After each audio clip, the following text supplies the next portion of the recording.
Hello guys, मैं ओकेश हूँ। मैं आपको एक कहानी सुनाता हूँ। बहुत समय पहले की बात है। एक छोटे से गांव में एक बच्चा रहता था। उसका नाम विक्रम था। विक्रम का जीवन गांव की हरी भरी चौपट गलियों में बीतता था। वह बहुत ही सर्दी की रातों में गांव की सबसे ऊंची चोटी पर चला जाता था। एक दिन गांव में एक चमत्कारी संगीत की ध्वनि सुनाई दी। विक्रम ने उसे ध्यान से सुना और देखा कि वह ध्वनि रहस्यमय जंगल से आ रही थी। उसने तुरंत निर्णय लिया कि वह एक जंगल की खोज में जाएगा।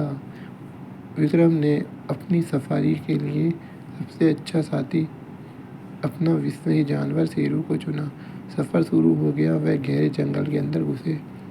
जंगल में एक चमत्कारी और रहस्यमय चीज़ों से मिले। एक रात वह एक जादुई झील के पास पहुँचे जिसमें चांदनी रूप से जल रही थी। उस झील में उसने एक गहरी आवाज़ सुनाई दी, विक्रम तू यहाँ कैसे आया? विक्रम ने चौंक कर देखा कि झील की गहराई से एक जादुई मछली उसे बात कर रही थी। वह मछली कहीं कहीं की थी और जादुई था। उसने विक्रम को अपनी मदद के लिए उत्तेजित किया। मछली ने बताया कि उसकी झील एक राजा रहता है जिसने उसे जादुई शक्ति दी है।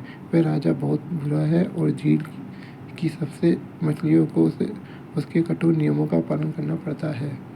विक्रम ने अपनी विश्वासी शेरू की मदद से राजा के द्वार पर पहुंचा। वह पहुंचकर उसने राजा से बचने की कोशिश की, लेकिन वे सभी नकारात्मक रही। अब आगे आगे देखते क्या हुआ।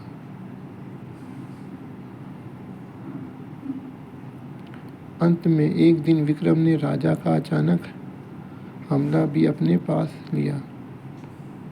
उसने राजा की शक्तियों को जीतकर झील की स्वतंत्र कर दिया। मछली ने विक्रम का धन्यवाद किया और उसे एक और जादुई वस्त्र दिया जो उसे उसके गांव लौटने में मदद कर सकता था।